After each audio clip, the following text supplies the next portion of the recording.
The light in Site 19 is never truly bright.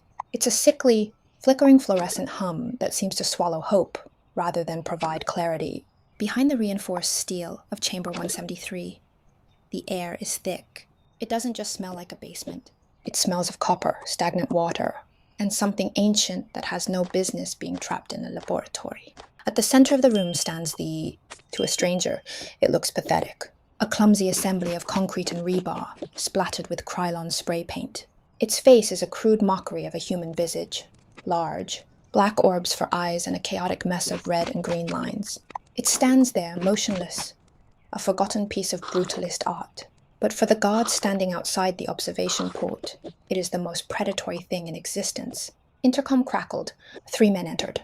2 D-class personnel, orange jumpsuits vivid against the gray walls, and 1 armed guard. They moved in a synchronized triangle. This was the dance of the blink.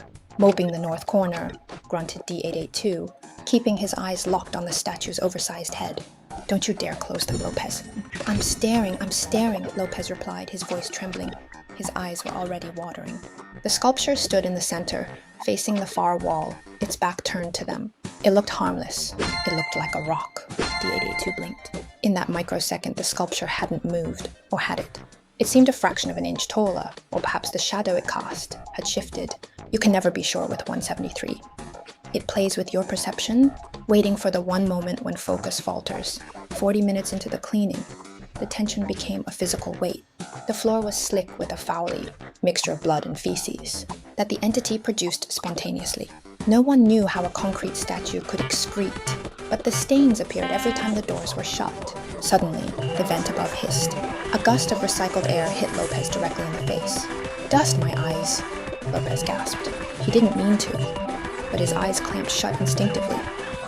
In that heartbeat of darkness, the silence was shattered. It wasn't a roar or a scream.